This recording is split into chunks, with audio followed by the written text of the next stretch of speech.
안녕하세요. 워런 버핏처럼 매일 신문을 박정무와 함께 읽으면서 투자의 고수가 됩시다. 몸의 신박 오늘 12월 30일 화요일 순서 시작하겠습니다. 저희 증권업계는 내일 장이 열리지 않습니다. 그래서 12월 31일, 1월 1일 이틀 동안은 저희 증권맨들한테는 꿀맛 같은 휴식 시간이 됩니다.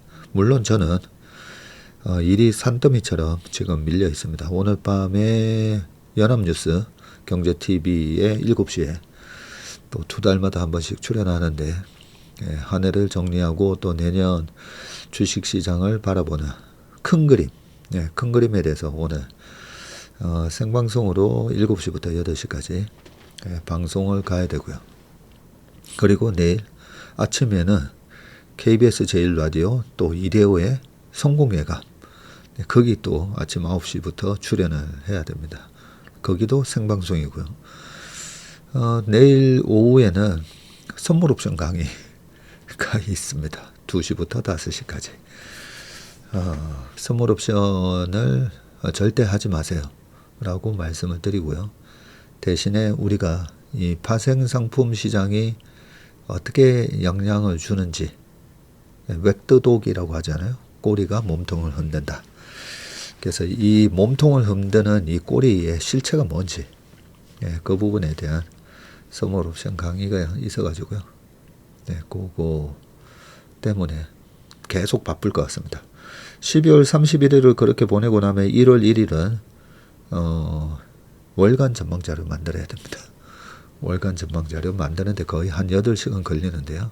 또 열심히 한 해 되돌아보면서 만들어야 되고 또 어제 백서 말씀드렸는데 백서는 일요일날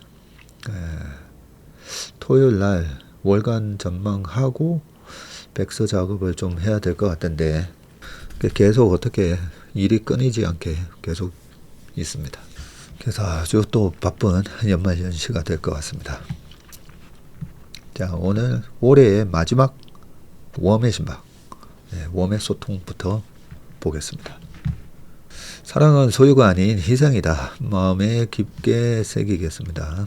올해는 전문이 알게 되어 조바심을 많이 다스릴 수 있게 되었습니다. 아직 초보라 수익을 내지는 못했지만 멘탈 관리는 잘 하고 있습니다. 내년에는 기대가 큽니다. 하셨습니다. 모든 운동이 운동뿐만 아니라 우리가 서예를 배울 때도 줄긋기 엄청 하셨잖아요. 그죠? 나는 줄긋기를 이렇게 하면서 언제 멋진 명필 같은 그런 붓글씨를 할 수 있을까? 그 오랜 줄긋기의 시간이 어느 정도 축적이 돼야 그게 가능한 거 아니겠습니까? 그죠? 그 축적된 시간을 못 견디는 게 바로 조바심입니다. 빨리 뭔가 하고 싶은 마음. 꾸준히 지금처럼 하시면 수익을 낼 수밖에 없습니다. 낼 수밖에 없습니다. 따님을 생각하시면 마음이 아프시겠네요. 저는 옆에서 보고 있으니까 더 고통스럽답니다. 그러게요. 백내장기가 있은 지 3년 만에 수술 받았습니다. 오늘이 수술 4일차인데 그래요? 수술 3일 전부터 안약 3종류를 하루에 14번 넣고 있습니다. 저만을 수술 후 한 달까지 해야 부작용이 없다고 해서 꼬박꼬박 성실히 하고 있습니다. 중간중간에 병원도 가야 합니다. 백내장 수술이 별거 아닌 걸로 알았으나 막상 닥치니 굉장히 귀찮고 번거로운 일투성입니다. 어두운 방에 있다가 환한 방으로 나온 듯한 감격을 계속 느끼려면 몸을 아껴야 한다는 걸 절감합니다. 백내장의 최대 적은 자외선이니 축구하실 때 자외선 차단 철저히 하십시오. 그러니까 제가 제 안경이 이게 변색 안경이거든요. 노인성 황반 변성 이런 것도 있지 않습니까? 황반 변성 이런 거는 녹내장처럼 실명이 되는 그런 위험한 병이긴 한데 황반 변성도 예방하는 데 있어서 제일 중요한 게 이 자외선 차단이고 그래서 선글라스를 쓰는 게 중요하다 이런 얘기를 들은 것 같습니다. 그래서 자동으로 이제 변색이 되게끔 변색 안경을 쓰고 있습니다. 근데 축구할 때 이 변색 안경을 쓰고 있으면 우리 팀 선수들이 제 눈이 안 보여가지고 서로 눈을 딱 보면서 패스를 받아야 되는데 마치 선글라스를 쓰고 운동을 하는 것처럼 보여가지고 좀 불편할 때가 있긴 합니다. 내일이면 올해 증시도 끝나고 한 해 동안 정말 애 많이 쓰셨습니다. 직장과 가정에 하나님의 축복이 가득하시길 바랍니다. 고맙습니다. 코스피 올라라. 벌써 2026년 다가오네요. 내년에는 더더욱 기대되는 해입니다. 이럴 수가 헉. 김 원장이 우리 박 대표 매형이라니. 정말 세상 좋군요. 저는 채밀턴 7회 차인데 김 원장과 부산고 27회 동기입니다. 와, 우리 매형이랑 부산고 동기시군요. 네. 그래서 우리나라는 2.5명 넘어가면 다 아는 사람입니다. 2.5명 넘어가면. 미국이 한 6.7명이었던가? 네. 하여튼 미국은 6명 건너뛰면 아는 사람이고요. 우리는 3명 건너뛰면 다 아는 사람이에요. 3명 건너뛰면. 그러면 손흥민하고 저랑 그러면 3명 건너뛰면 아나? 보면 연결됩니다. 얼마 전에 지난 9월이었나요? 이 자선골프 갔을 때 고할래의 2호 대표 만났는데 그 2호 대표가 손흥민 선수랑 또 친하거든요. 그날 자선 기부 물품으로 손흥민 선수의 사인이 담긴 그 신발을 내놨었습니다. 제가 그때 그 신발만은 무조건 내가 가져와야지. 그 마음으로 손흥민 선수의 그 사인이 된 축구화가 경매 방식으로 딱 시작을 했거든요. 그래서 제가 처음에 100만 원 이러면서 얘기를 했어요. 저는 끝까지 갑니다. 무조건 저거는 제가 가져가야 되기 때문에 저는 끝까지 갑니다. 이랬거든요. 근데 150, 200, 300, 400, 500. 제가 500까지는 손들었어요. 500까지는 손들었는데 그 다음에 700 하고 그 다음에 800 하다가 잠깐만 제가 700까지 따라갔나 안 따라갔나 모르겠네. 그런데 어떤 병원 원장님이 1000만 원을 부르는 거예요. 1000만 원을 부르고 자, 그 다음 또 없나요? 라고 하는데 조용하니까 사람들이 다 절 쳐다보는 거예요. 왜냐하면 저는 끝까지 갑니다 라고 했기 때문에. 그래서 사회자도 그렇고 다 저를 쳐다보시길래 제가 저는 이강인 선수 팬이라고 그러고 거기서 꼬랑지를 확 내렸습니다. 이 기부하는 것도 어느 정도 예산을 제가 갖고 머릿속에 넣고 갔었는데 아무리 우리 손흥민 선수의 사인이 담긴 신발, 그 축구화의 가치가 나중에 한 100년 지나면 그게 몇 억 될 것 같기는 한데 그때 이호 선수가 옆에서 그 이호 대표가 형님 제가 나중에 따로 얻어다 드릴게요. 그 얘기를 하는 바람에 꼬랑지 확 내리고 저는 이강인 선수 팬입니다 라고 3000% 빠졌는데 아무튼 우리 사회는 3명 건너뛰면 다 아는 사람입니다. 3명. 자, 우리 김진봉 원장님 병원 이름이 파인힐 병원입니다. 암재활 중점 치료 병원. 울산광역시 울주군 상북면 군근정리 1233-6이군요. 그래서 우리가 주변 사람들한테 잘하고 살아야 됩니다. 다 지나고 보면 다 아는 사람의 아는 사람일 가능성이 높습니다. 202번째 구.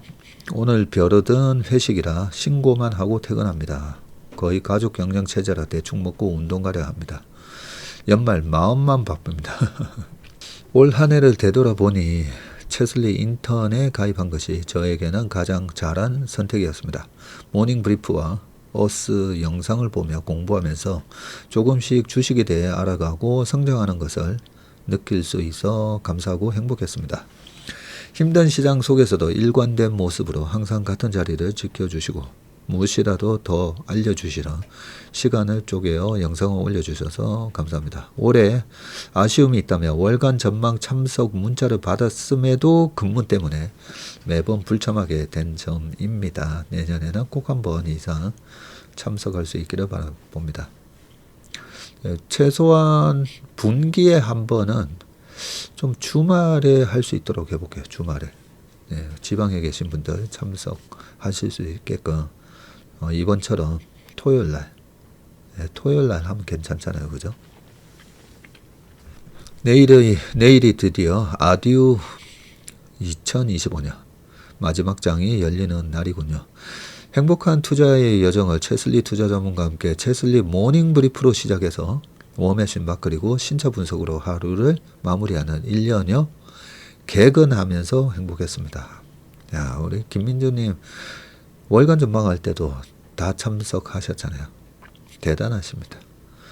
한 가지 질문이 있습니다. 최근 반도체 위주의 장이 펼쳐지면서 다른 종목들은 힘이 약한 모습을 보였던 것 같습니다. 오늘은 반도체뿐만 아니라 전체적으로 그동안 눌려있던 종목들도 고개를 드는 모습을 보이고 있는데 이 부분은 그동안 대주주 양도소득 회피 물량과 배당 회피에 대한 부분 때문이었다고 해석해도 되는지요 하셔서 오늘 모닝브리프에서 답변 드렸죠. 그죠?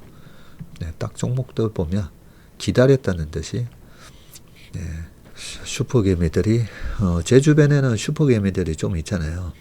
그래서 그 선수들이 한 종목에 정말 제 그 친한 동생 중에 GS건설만 300억 이상 그렇게 들고 있기도 했었습니다. 근데 그 동생이 저한테 6년 전이었었죠. 그때 2019년인가 장 안 좋을 때는 GS건설이 좋았는데 그 다음에 계속 안 좋다 보니까 그냥 GS 자이 아파트 반포에 있는 GS 자이 아파트나 100채 사놓을 걸 잘못했어요. 뭐 100채는 아니겠네요. 요즘 뭐 30억 하면 10채 그죠? 300억 샀으면 10채. 그래서 이 세금을 회피하기 위해서 연말에 주주 명부에 올라가는 배당락 있기 바로 하루 전날에 주주 명부에 올라가 있으면 안 되다 보니까 10월, 11월, 12월 초까지 주식을 파는 그런 슈퍼개미들이 꽤 있습니다. 그리고 배당락이 일어나는 어제 같은 날 다시 사죠. 그래서 제가 예전부터 주식을 좀 장기적으로 투자할 수 있게끔 만들어야 되는데 우리는 희한하게도 단타를 하게끔 만들고 그렇게 슈퍼개미들이 팔다 보니까 주가가 떨어지잖아요. 주가가 또 속절없이 떨어지고 그러고 나서 다시 올라가고 그러면 말 그대로 변동성이 큰 장이 되는 건데 뭐든지 변동성이 큰 거는 좋은 게 아니잖아요. 그러니까 뭐 우리나라 주식시장을 후진적으로 만드는 좋은 주식인데도 희한하게 연말만 되면 막 주가가 또 빠지고 그 빠지면 그 주식을 가지고 단기 트레이딩 하는 선수들은 또 마이너스 5%니까 손자 마이너스 7%면 또 손자 마이너스 10%면 손자 그렇게 손절 하다 보면 기관 펀드 로스컷 있는 펀드는 또 마이너스 25% 됐으니까 손자 그러면서 이 펀더멘탈하고는 달리 이 주가의 변동성이 심해지면 그러면 그 시장 자체가 후진 시장이거든요. 그런 부분에 대한 하여튼 제도 개선이 계속 이루어지기는 해야 됩니다. 장기 투자한 분들한테 혜택을 주는 하루라도 책을 안 보면 입에 가시가 돋는다는 안중근 의사의 말이 있는데 저는 아침에 모닝브리프 오후에는 웜의 신박을 안 들으면 하루의 마침표가 지키지 않아요. 이렇게 하다 보면 귀가 트여서 실력으로 이어질 날을 기대합니다 하셨습니다. 우리 또이 형님이 직장을 이동해야 돼서 이것저것 정리할 게 많다 보니 바쁜 연말입니다 하셨고요. 직장에 이동수가 있으시군요. 2025년에 가장 잘한 일은 채슬리를 만나 이림하고 채밀턴이 된 것입니다. 조만간에 마곡점 꼭 한번 들리겠습니다. 어떻게 보면 토요일날 스케줄 체크를 해보고 말씀드리겠습니다.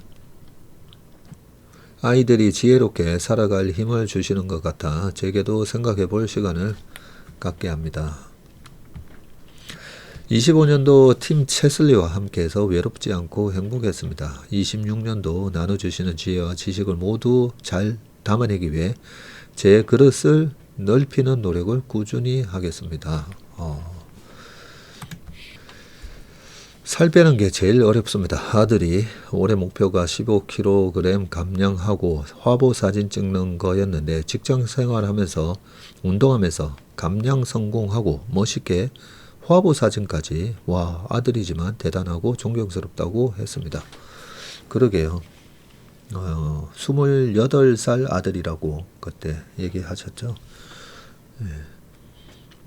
저는 이 28살 전후의 아이들하고 축구를 많이 합니다.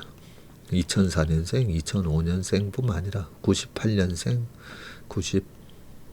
9년생 아이들하고 축구를 해보면 우리 아이들이 우리가 생각하는 것보다 훨씬 더 성숙되고 매너나 에티켓도 참 좋다고 했잖아요. 실제로 저희 회사 와서 이렇게 인턴 생활을 하고 보면 아이들 보면 우리 부모들이 걱정하는 것보다는 훨씬 더 잘합니다. 매일 욕하고 짜증을 쏟아내는 상사를 만나 사람에 대한 스트레스를 많이 받았던 연말이었는데 웜의 소통 들으며 긍정을 채워봅니다. 오늘은 배당락이 있을 것이라 생각해서 아침에 개파락으로 시작할 것이라 예측했는데 전자와 닉스의 영향 때문에 전혀 새로운 장이 펼쳐졌네요. 배당 기준일이 연말에서 회사마다 다른 날로 변경된 것도 영향을 미쳤을 것 같고요. 그러게요. 정부 정책이 시장에 미치는 영향이 크다는 것을 체감한 하루였네요. 코스닥은 정부 정책의 수혜 및 양도세 회피 물량이 끝나니 약간의 오름세도 보여주고요. 내일 최고점으로 올해 주식시장을 마무리할지 기대되는 저녁입니다. 이렇게 간단하게 투자 일기를 또 댓글로 써주셨다 그죠? 언니들과 여수 여행 중입니다. 여수 밤바다. 네, 우리 버스크에 여수 밤바다 숙소에 와서 쉬면서 듣고 있습니다. 차트에 대한 코멘트 감사드립니다. 강의 뒤쪽 실전편 반복해서 들으면서 제 것으로 만들어 보겠습니다. 우리 도희 아빠님은 최근 의정부로 직장을 옮겼는데 좋은 온천이 있다고 하니 꼭 가보겠습니다. 골프를 제가 한창 칠 때는 골프 치고 나면 사우나를 하게 되지 않습니까? 골프장 중에 온천이 가장 좋은 골프장이 어디냐면요. 포천에 있는 일동레이크. 일동레이크가 농심 거였던 그런 것 같은데요. 왜냐면 일동레이크에서 한 10년 전에 운동을 하는데 바로 앞에 농심 회장님이 공치고 계신다고 들었던 것 같습니다. 그 일동레이크가 제가 봤을 때는 완전 베스트입니다. 끝나고 목욕탕에 들어가서 온탕에 들어갔는데 와, 물이 정말 예술이더라고요. 두 번째로 물이 좋은 곳이 송추CC입니다. 거기도 물이 정말 예술이었습니다. 다 큰아들과 목욕탕 함께 다니신다니 자식 농사 성공입니다. 전무님 덕분에 주식시장에 들어와 새로운 인생을 살고 있어요. 수익도 솔솔하고 남편한테 해주고 싶은 목표도 생기고 새로운 기쁨입니다. 네. 연금을 늦게 미뤄서 많이 받으면 건강보험료도 엄청 내고 세금도 많이 내야 하는 것으로 알고 있습니다. 연금을 수령할 때도 건강보험료를 내나 보네요. 그리고 연금소득세라고 따로 있어서 연금은 세금을 좀 적게 내는 걸로 알고 있는데 이 부분도 다시 한번 체크를 해보겠습니다. 올해 우연히 알고리즘이 전무님 영상 모셔왔던 그 사건이 행운이었습니다. 이제는 인턴으로 매일 공부하고 최슬리와 함께하는 것이 기쁘고 감사합니다 하셨습니다. 그 50대 최근에 보면 제가 참 정말 안타까운 뉴스 중에 하나가 온 가족이 어느 지역 온 가족이 연락이 안 돼서 가봤더니 그런 뉴스들이 있잖아요. 어떤 부모가 사업에 실패를 하든 투자에 실패하든 예, 그러면서 초등학생 아들 좀 더 큰 아이들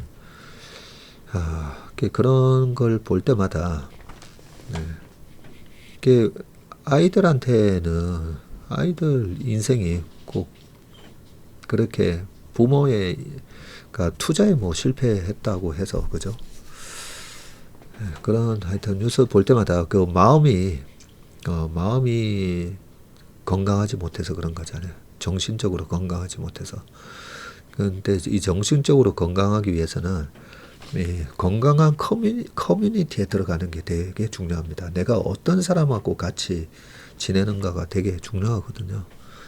그런 의미에서 아마 많은 분들이 우리 최밀턴 분들이 우리 최슬리 TV에서 아침에 모닝브리프 그리고 웜의 신박 들으시면서 주식의 실력도 향상되지만 건강한 커뮤니티잖아요. 저희가 왜 이게 건강하냐면 주식 투자를 저도 굉장히 전략적으로 전술적으로 월간 전략 전망 이런 거 하지만 궁극적으로 우리가 주식 투자라는 게 우리 삶을 윤택하게 만들어주는 우리 삶을 편리하게 만들어주는 또는 우리의 삶이 건강하게 만들어주는 제약바이오 마찬가지고요. 그런 기업에 내가 열심히 노동소득으로 번 나의 피땀으로 번 돈을 투자를 해주는 거잖아요. 투자를 해주고 그렇게 우리 삶을 윤택하게 만들어주는 회사에 투자해서 그 회사가 성장해 나갈 때 그 회사는 또 어떻게 성장합니까? 그 회사의 임직원들이 정말 열심히 일해서 그런 성과가 나오는 거잖아요. 그렇게 보면 그 자체가 주식 투자 자체가 잘못 알고 계신 분들은 예전에 주식 투자가 무슨 도박처럼 하는 사람도 많습니다. 아직까지 제가 봤을 때 90%는 도박처럼 하고 있어요. 그런 분들도 계시지만 절대 이게 도박이 아니라 건전한 투자잖아요. 보면 우리 사회를 전체적으로 튼튼하고 건강하게 만드는 투자입니다.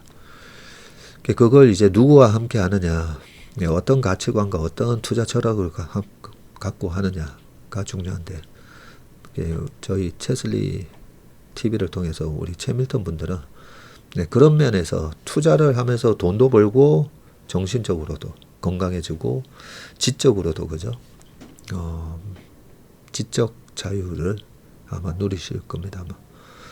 그런 면에서 정신적으로 저는 건강해진다고 생각합니다. 아까 우리 사회에 한 번씩 나오는 그런 참 슬픈 뉴스들 다 정신적으로 약하셔서 그렇거든요.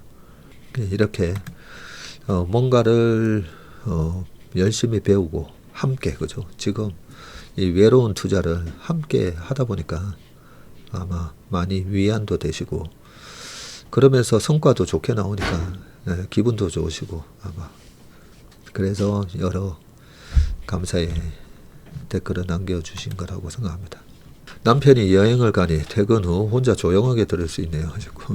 최슬리 임직원들과 전무님의 사랑을 먹으면서 성장해가는 한 해가 되었습니다. 내년에도 더욱더 성장하고 계좌 수익도 님과 동시에 주위부터 챙기라는 전무님 말씀을 실천에 옮기려고 합니다.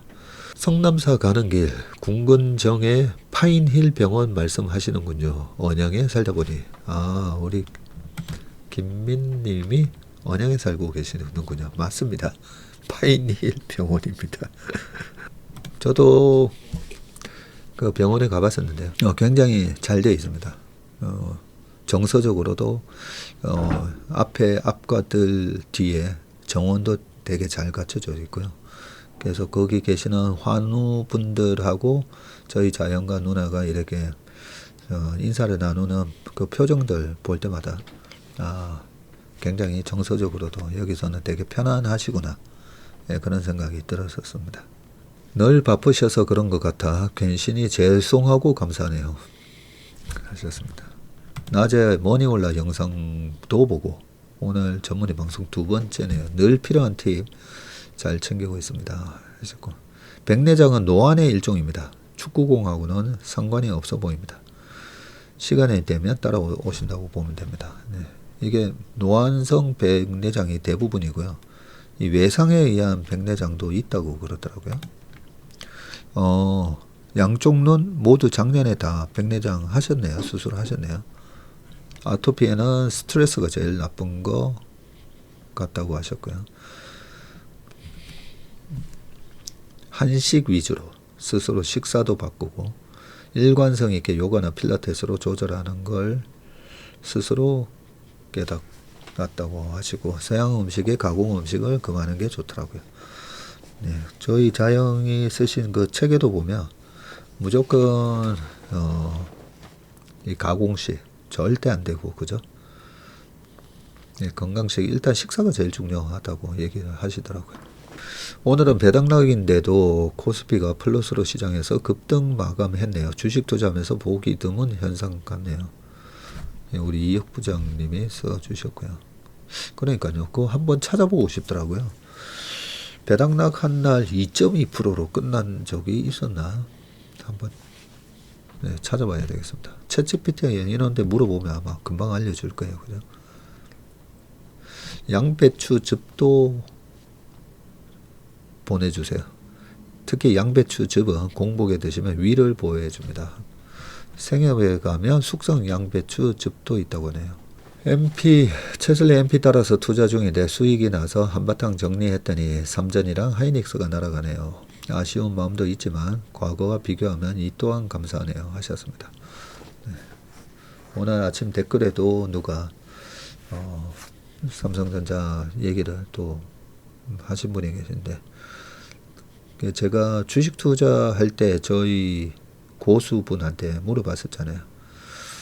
제가 고유 자산 운용하러 갈 때 그랬더니 그 고수 선배가 해준 얘기가 네 IQ가 80이라고 생각을 해라. 그러지 않으면 내가 시장에 대한 예상을 하고 종목에 대한 예상을 하고, 어떻게 보면 그게 선입관일 수도 있고 편견일 수도 있고, 그죠? 네. 그랬다가 시장이 주는 메시지가, 시장의 흐름이 제 생각과 다르게 갈 때 빠르게 시장은 왜 내 생각과 다르게 흘러가는지 파악을 해서 대응을 해야 됩니다. 설사 밑에서 팔았더라도 다시 위에서 살 수 있는 그런 유연함을 가지고 있어야 됩니다. 그게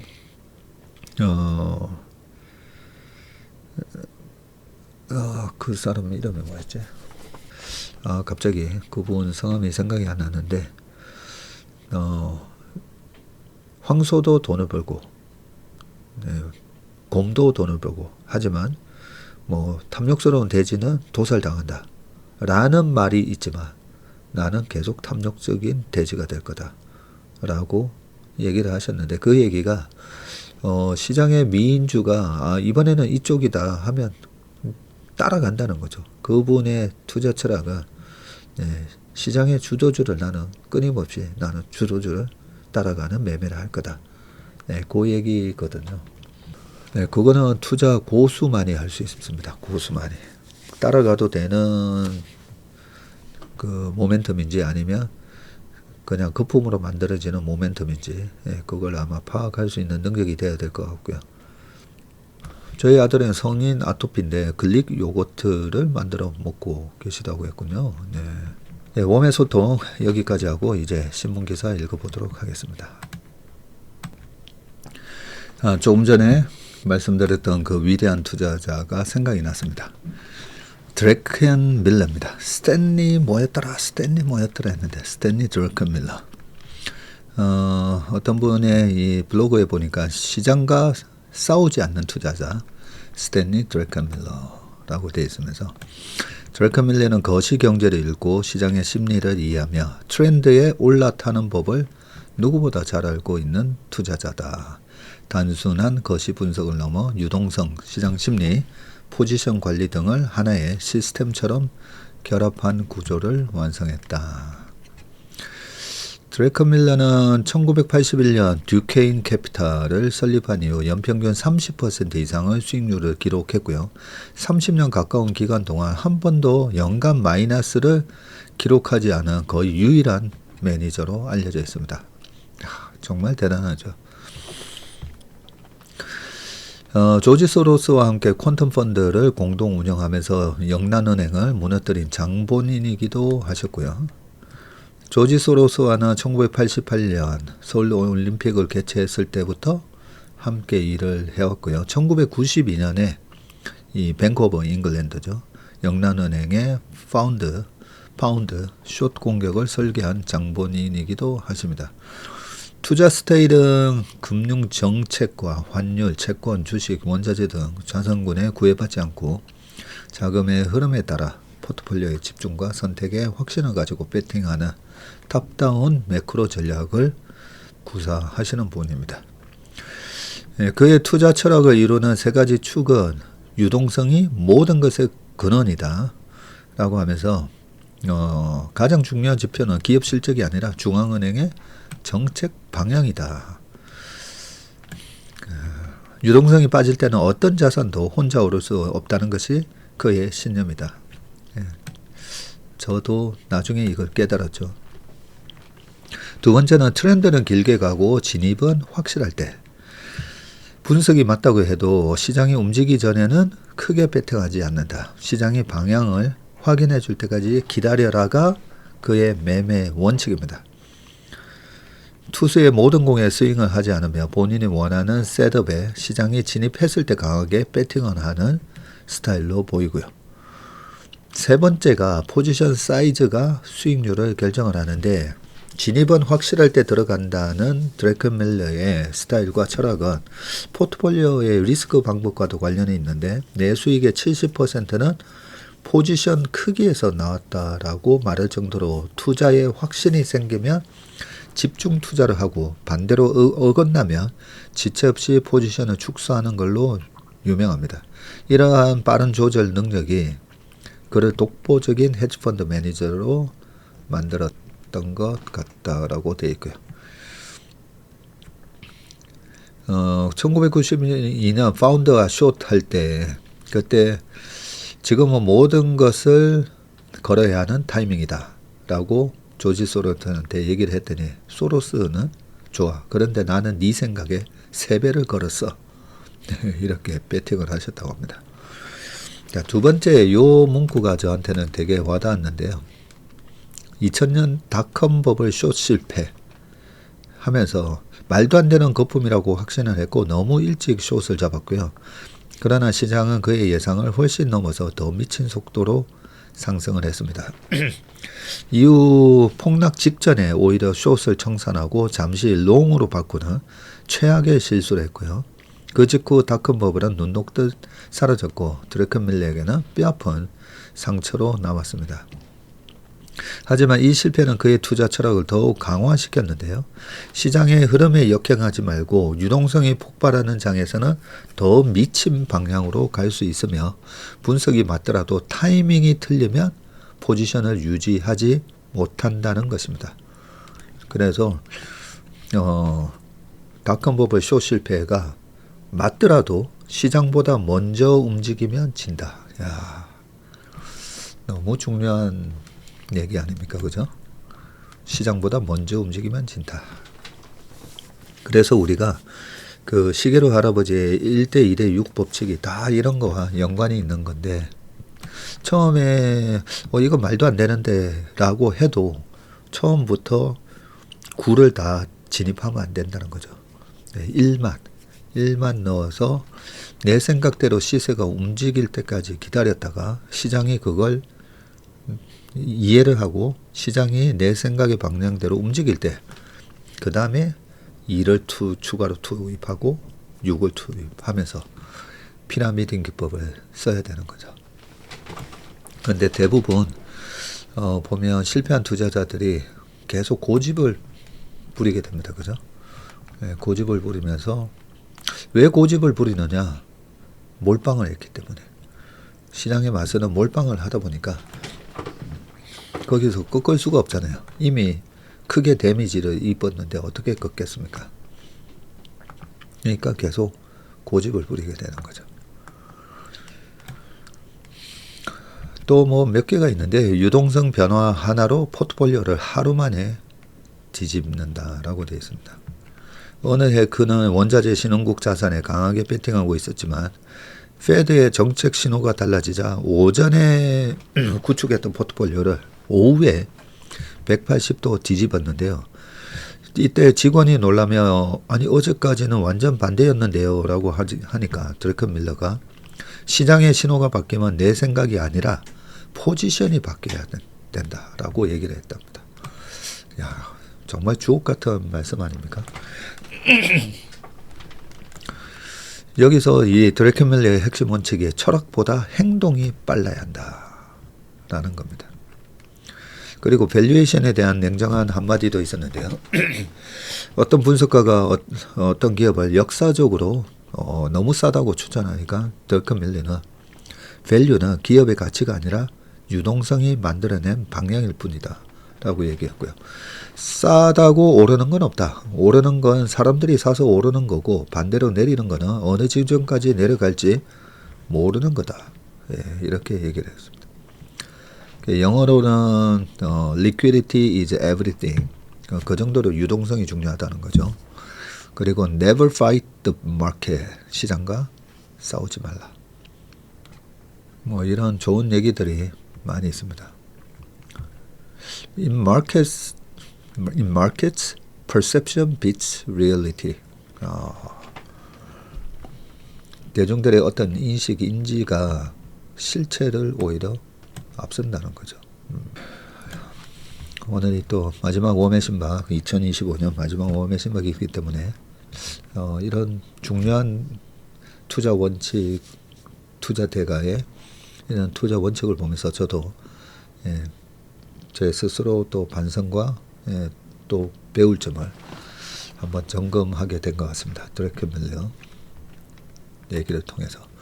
자, 이제 신문 기사 보도록 하겠습니다. 내수 침체 고환율, 한국 경제 최대 위협이라고 되어 있고요. 경제학자 104인의 설문조사, 응답자 절반이 원화값 1,450원에서 1,500원 이상을 꼽았다고 합니다. 물가가 2% 넘게 상승, 85% 양극화 심화 우려도. 자, 내년도 한국 경제 최대 위협 요인은 여러 가지가 나오는데요. 기사를 읽어보겠습니다. 내년 한국 경제의 고물가 고환율 공포가 엄습하고 있는데, 물가 상승과 원화값 하락은 가계 소비나 기업 투자 여력을 떨어뜨려서 내수 침체와 성장률 둔화를 불러올 수 있기 때문이고요. 정부는 내년에 잠재 성장률 수준으로 실질 경제 성장률을 회복시키겠다는 목표를 세웠지만 물가와 환율 관리부터 단추를 잘 끼워야 한다는 주문입니다. 자, 국내 경제학자 104명을 대상으로 설문을 했고요. 내년에는 연평균 달러당 원화값이 1,450원 아래에 머물 것으로 예측을 했고요. 1,450에서 1,500원 미만을 전망한 학자가 35.6, 또 22.1%는 원화값이 1,500원 아래까지 떨어질 것으로 내다봤고요. 1,500원 아래가 아니라 1,500원 이상을 얘기하는 건가요? 원화값이 떨어졌다고 하니까 1,500원 이상으로 떨어질 것으로 내다봤다. 이게 맞는 말인 것 같은데. 그리고 응답자 절반 이상이 사실상 달러당 1,450원을 뉴노멀로 받아들이고 있다는 뜻이다. 고환율은 수입품 물가와 생산자 물가를 자극해서 결과적으로 소비자 물가 상승을 야기하게 되고요. 내년 물가 상승률 전망을 묻는 질문에 2% 미만을 선택한 경제학자는 16명에 그쳤습니다. 나머지 84.6%는 물가가 2% 이상 오를 것으로 관측을 했고요. 내년에 물가 상승률이 3% 이상 오를 거라고 예상한 경제학자도 18명이나 되었습니다. 연간 물가 상승률 3%대는 2023년 이후 3년 만이고요. 2023년에 한국 경제는 고물가 고환율에 시달리면서 1.6% 성장하는 데 그쳤습니다. 고환율 고물가는 내수 침체를 유발할 수가 있고 뭐 이런 쭉 얘기를 해주셨는데 환율이 좀 빠르게 떨어지고 있죠. 네. 그리고 사실 미국에서 우리를 환율 조작 관찰 대상국 이런 식으로 했던 이유 중에 하나가 고환율이 우리나라 경제에는 유리하잖아요. 물론 수입 물가가 상승을 하면서 내수 경기에는 안 좋지만 수출로 달러를 많이 벌게 돼 있으니까요. 그렇게 많이 벌게 되면 또 환율이 자연스럽게 내려가게 돼 있습니다. 자, 그 다음 기사 보겠습니다. 유망 재테크 상품 탑3로 미국 주식 44, 금이 19, 서울 아파트 15%. 국내 경제학자들은 새해 가장 유망한 투자 자산으로 1위를 미국 주식, 2위 금을 꼽았고요. 올해 이미 급등한 투자 대상이긴 하지만 해가 바뀌어도 상승 흐름을 이어갈 것이라는 전망인데 한국 증시가 올해 미국 증시 수익률을 압도했지만 내년에는 다시 수익률 역전이 벌어질 것이라는 예상이기도 합니다. 또 AI 열풍에 따른 버블론에 일부 공감하면서도 과잉 투자 문제는 관리 가능한 수준이라는 진단이 우세했고요. 자, 내년에 가장 투망한 투자 자산은 미국 주식이라고 답하는 응답자가 44%, 그 다음에 금이 19, 서울 아파트가 15, 한국 주식 시장이 유망하다는 답변은 13.5%에 그쳤습니다. 이런 걸 보면 내년에 한국 주식 시장이 내년에도 미국 시장을 앞설려나 뭐 그런 생각도 살짝 듭니다. 최근 정부가 서학개미에게 미국 주식을 팔고 국내 증시로 돌아오라며 세제 인센티브를 내놓았고요. 고환율로 인해 해외 주식 투자에서 환차익을 얻을 수 있는 점도 미장의 추가 매력으로 꼽힌다. 네. 이게 그동안에는 환차익을 얻었는데 환율이 떨어지게 되면 환손실을 입게 됩니다. 금이 유망 투자자산으로 꼽힌 것은 미국의 금리나 기조가 유지되면 금값이 계속 오름세를 나타낼 가능성이 크다는 판단으로 풀이가 되고요. 금 가격은 올해 들어서 80% 가까이 급등해서 한돈이 100만 원에 육박을 하고 있습니다. 정부의 강도 높은 부동산 규제도 서울 아파트가 유망 투자처로 꼽힌 것은 부동산 양극화가 더 심화할 수 있다는 경고로도 읽히고요. 응답에 설문에 응답한 한 교수는 장기적 경제 성장을 위해서는 서울 집중 현상을 해소하고 부동산 시장을 안정화해야 한다고 말을 했고요. 자, S&P 500은 올해 들어서 지금 17.8% 상승을 했고 어제 좀 빠졌죠. 올해 서울 아파트 매매 가격은 8.13% 상승했습니다. 코스피도 이날 기준 연초 대비 76%나 올랐습니다. AI 버블이 곧 터질지에 대한 질문에는 버블이 있지만 관리 가능한 수준이라는 응답이 58.7%로 가장 많았고요. 버블은 없다는 답변이 23%로 뒤를 이었고 버블이 곧 터질 것이라는 우려는 15.4에 그쳤습니다. 한 교수는 일부 버블이 있어도 AI 산업 자체는 더욱 확장할 수밖에 없다고 말을 했고요. 또 한국 경제 성장 조건과 관련해서 AI 혁명에 대응하는 규제 개혁을 추진해야 하고 AI 산업의 핵심 기술 확보가 중요하다는 의견이 나왔고요.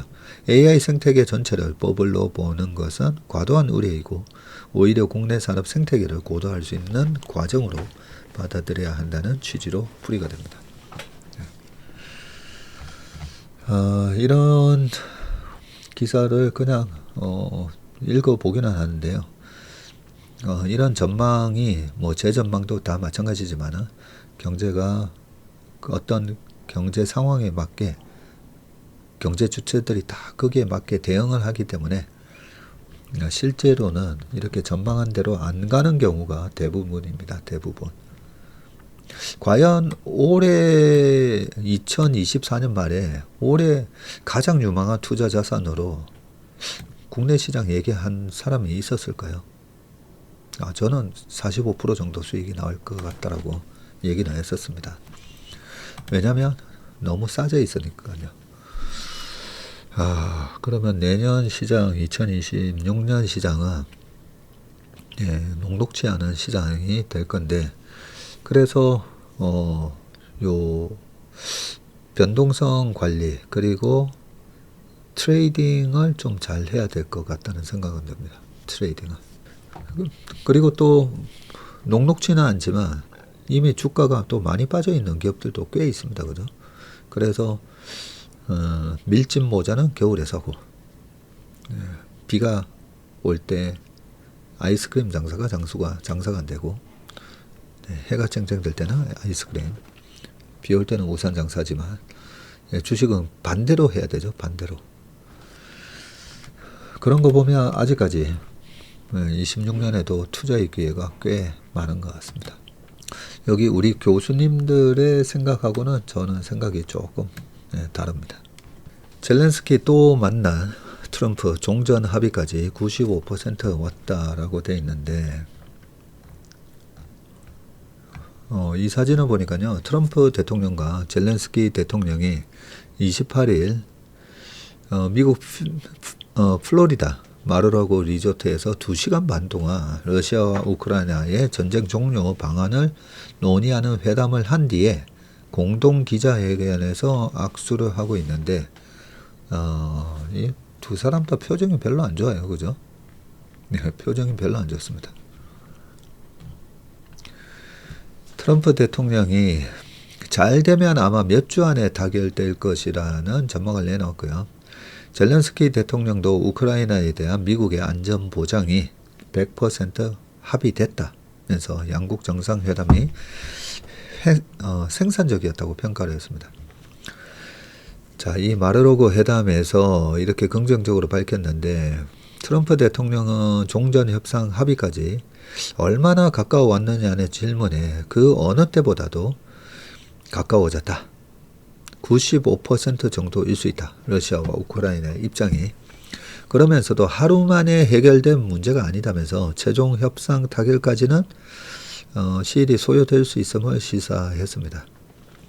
자, 이 종전협상의 최대 쟁점으로 꼽히는 이 돈바스 지역 영토 문제와 관련해서 여전히 입장차가 있는데, 러시아는 우크라이나의 동부 도네츠크에서 완전히 군대를 철수하고 돈바스 지역 영토를 할양하라고 요구하는 반면에 우크라이나는 이를 거부하고 있습니다. 트럼프 대통령은 회담에 앞서서 이 푸틴 대통령과 통화한 내용을 전하면서 러시아도 우크라이나 재건을 도울 것이며 우크라이나가 잘 되기를 원한다고 했고요. 젤렌스키 대통령은 우크라이나에 대한 미국의 안보 보장과 관련해서 거의 합의에 이르렀다고 전했습니다. 영토를 다 넘겨주기보다는 약간 뭐 DMZ처럼 그런 식으로 하자, 뭐 여러 가지 방안이 요구가 되고 있는데, 트럼프 대통령의 입장은 그냥 거기서 합의해, 약간 이런 느낌이죠. 약간 러시아 편을 들고 있습니다. 디지털 위안화 키우는 중국, 세계 최초로 이자도 준다라고 되어 있습니다. 중국 인민은행이 중앙은행 디지털 화폐 CBDC라고 하죠. CBDC의 일종의 디지털 위안화를 내년부터 결제 수단을 넘어서 예금 통화로 격상한다고 밝혔고요. 디지털 위안화 사용을 활성화하고 달러 중심의 글로벌 결제 시장에서 위안화 지위를 끌어올리려는 시도로 풀이됩니다. 자, 금융15 기고문을 통해서 르웨이 인민은행 부총재는 1월부터 디지털 위안화 지갑을 운영하는 중국 내 상업은행은 고객이 보유한 가상자산 잔액에 따라 이자를 지급할 것이라고 밝혔고요. 이 경우 중국은 세계 최초로 예금된 디지털 화폐에 이자를 지급하게 되고, 블룸버그는 이번 조치는 디지털 화폐 개발 분야의 글로벌 선도국 중 하나인 중국의 최신 행보라면서 인민은행이 2014년 시작한 디지털 위안화 프로젝트에 상업은행 예금과 동일한 법적 지위를 부여하면서 디지털 위안화의 법적, 기술적 틀을 재정의할 전망이라고 분석했습니다. 자, 이번 조치에 따라 디지털 위안화는 현재 디지털 현금 1.0 단계에서 디지털 예금 통화 2.0 단계로 격상하게 되고요. 은행은 고객 실명 디지털 위안화 지갑 잔액에 이자를 지급해야 하는데, 은행은 디지털 위안화 지갑 잔액에 대해 지급준비금 제도 내에서 관리하고 은행 예금과 동등한 예금자 보호도 해야 합니다. 비은행 기관에도 100% 보증금 예치를 의무화한다는 방침입니다. 인민은행은 디지털 위안화 시범 운영이 긍정적인 성과를 거뒀다고 보고 온 오프라인을 아우르는 모델을 구축하고 있는데, 시스템 구축을 통해서 도매, 소매, 외식, 문화관광, 교육, 의료, 공공서비스, 국경 간 결제 등 다양한 분야에서 디지털 위안화를 사용하는 것을 목표로 하고요. 인민은행은 최근 몇 달간 디지털 화폐를 고도화하는 데 주력했습니다.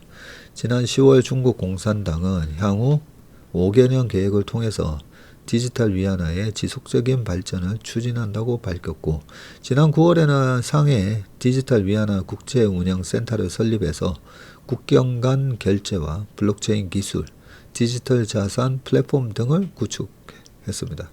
중국이 디지털 위안화에 주력하는 이유는 디지털 결제 부문에 대한 정부 통제를 강화하는 동시에 민간 결제에서 디지털 위안화를 활성화하려는 것이고, 아울러 장기적으로 달러화에 맞서 국제 결제 통화로서 위안화의 지위를 강화하려는 포석도 있다라고 되어 있습니다. 이게 이 가상화폐가 저렇게 빠르게 활성화된 이유 중에 하나가 디센트럴라이저잖아요. 탈중앙화. 그리고 이렇게 통제를 받지 않겠다는 건데, 이 센트럴 뱅크 디센트럴라이즈드 된 이 가상화폐가 이렇게 정부 통제를 강화하는 동시에라고 되어 있잖아요.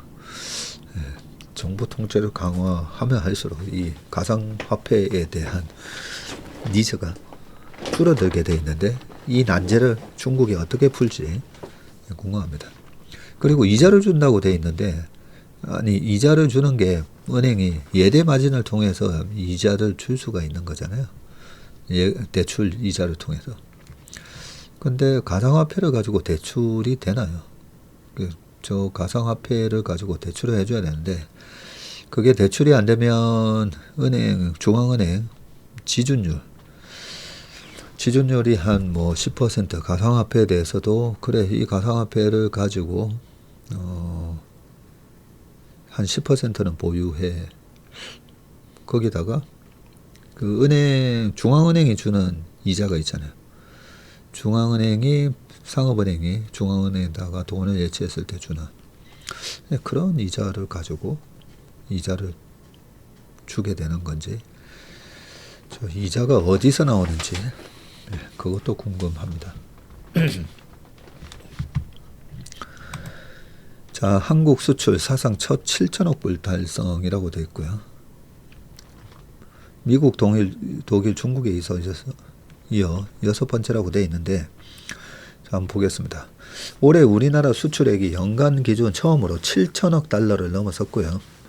정부 수립 이후 77년 만에 달성한 성과인데, 자, 한국은 미국, 독일, 중국, 일본, 네덜란드에 이어서 세계에서 6번째로 연간 수출 7천억 달러를 기록한 국가 반열에 올라선대요. 이런 기사를 볼 때마다 우리나라 참 대단한 나라입니다. 그죠? 미국, 독일, 중국, 일본, 네덜란드, 뭐 여기는 영국, 뭐 프랑스, 그 외에 엄청난 나라들이 있잖아요. 야, 참. 인도도 해당 안 되나 보네요. 29회 산업통상부와 하긴 인도가 수출 강국은 아니죠.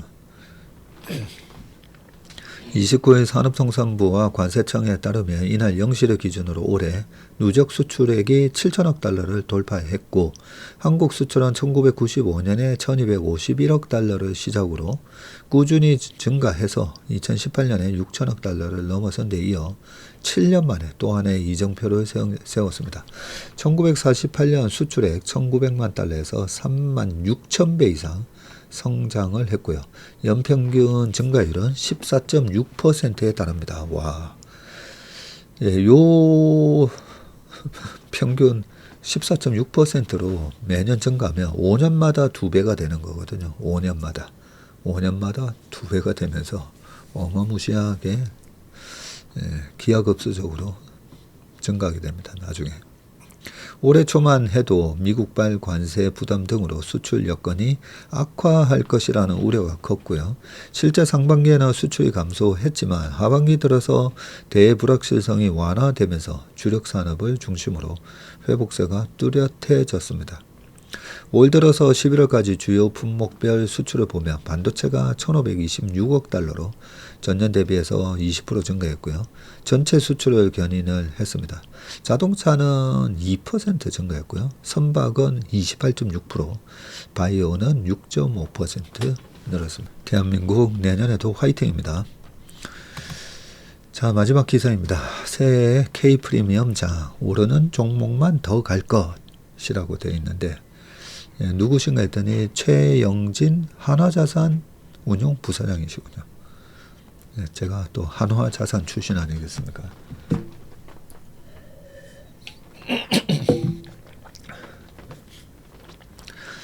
한화자산에 2005년도에 들어갔을 때 그룹 연수를 갔던 기억이 나는데요. 그때 아무래도 한화케미칼이라든지 이제 제조 기반이 많다 보니까 똑같은 차장이라도 다 나이가 저보다 훨씬 많으신 거예요. 그때 당시에는 거의 뭐 최연소 차장이었던 걸로 기억을 하는데,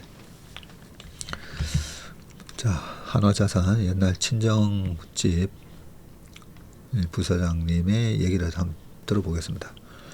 한국 증시는 코리아 디스카운트에서 코리아 프리미엄으로 거듭나는 구조적 변화에 초입에 있습니다. 새해에도 강한 상승 추세가 이어지겠지만 오르는 종목에만 투자가 집중되는 이 K자형 상승이 예상됩니다.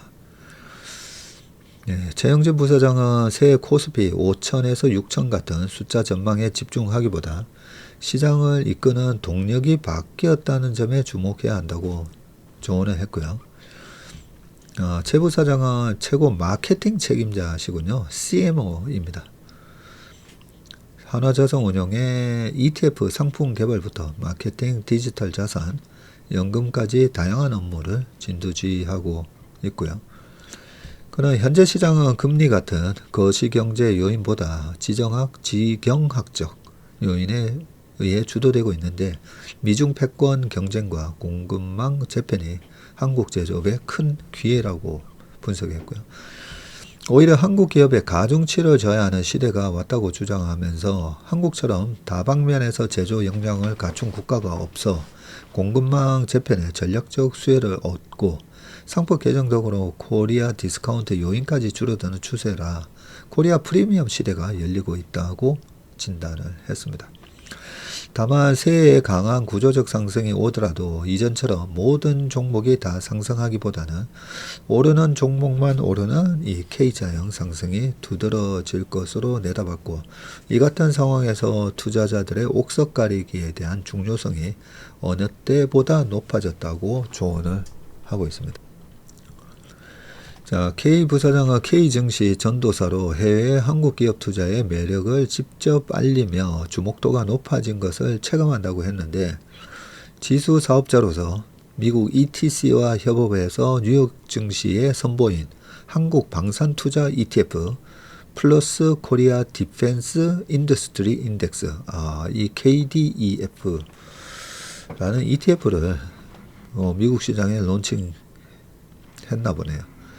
자, 이달 20일 기준 순자산이 7천만 달러, 약 1,000억을 돌파했다고 합니다. 올해 순자산 1,000억 원이 넘는 글로벌 성공 경험을 바탕으로 새해에는 1조 원을 넘기는 ETF도 만들겠다고 포부를 밝혔습니다. 오히려 운용보다는 마케팅 사이드에 계시는 분이 또 시장을 좀 더 객관적으로 보실 수도 있습니다.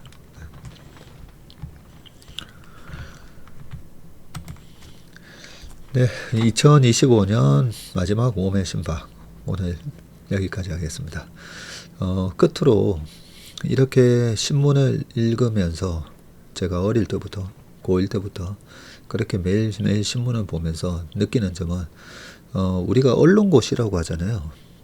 기자가 되는 게 굉장히 어렵습니다. 그래서 언론고시라는 말이 있을 정도로 우리 사회에서 꽤 엘리트 지식인층에 해당되는 이 기자분들이 팩트 체크를 하고 여러 가지 기사에 대한 아이디어를 갖고 기사를 올려주시기 때문에 세상이 진짜 어떻게 변하는지, 그리고 내가 조사하고 싶고 내가 간과하고 있었던 부분을 이렇게 매일같이 기사를 올려주시기 때문에 신문을 읽을 때마다 기자분들한테 늘 감사하다는 마음을 갖고 있습니다.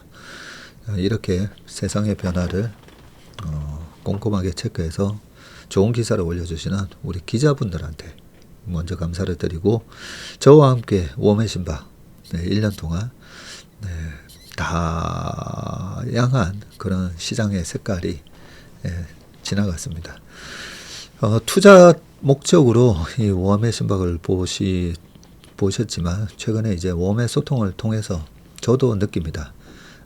인생에 있어서 큰 행복이, 우리가 투자 수익이 좋게 나는 것도 중요하지만 또 다른 사람과의 관계라든지 우리 삶에 있어서 좀 더 우리가 경제적 자유 그 이상의 어떤 걸 지향하고 살아야 되는데, 워낙 먹고 살기 팍팍하다 보니까 우리가 어떻게 보면 우리의 인간성을 좀 잃어가고 있었던 거에 있어서 이 웜의 신박 코너를 통해서 나의 잃어버렸던 자아와 다른 분들이 올려주시는 여러 가지 댓글을 통해서 다시 한번 우리의 인간성을 다시 되찾아보고 되돌아보는 그런 시간을 아마도 가질 수 있었기 때문에 웜의 신박을 사랑해 주신 게 아닌가, 그런 생각이 듭니다. 그런 측면에서 저 역시도 금융에 대한, 경제에 대한 지식을 전달하는 메신저 역할뿐만 아니라 우리 시장에서, 아니면 미국 시장에서, 중국 시장에서 이렇게 투자를 하는 데 있어서 중심을 잡고 건전한 투자 철학과 건강한 가치관을 갖고 또 2026년을 함께하는 그런 박세익 전무가 될 것을 다짐하면서 오늘 웜의 신박은 여기까지 하겠습니다. 새해 2025년 너무 고생 많으셨고요. 함께 해주셔서 너무 감사하고, 새해 모두 건강하시고 복 많이 받으시길 바라겠습니다. 고맙습니다.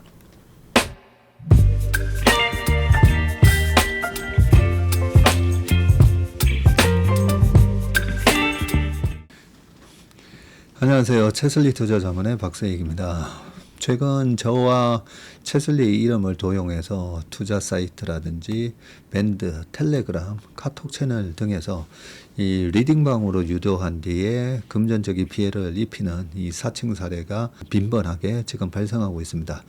저를 비롯해서 저희 채슬리 투자자문의 임직원들은 SNS나 온라인 채널 등을 통해서 일체의 투자자문 활동을 하지 않고 있습니다.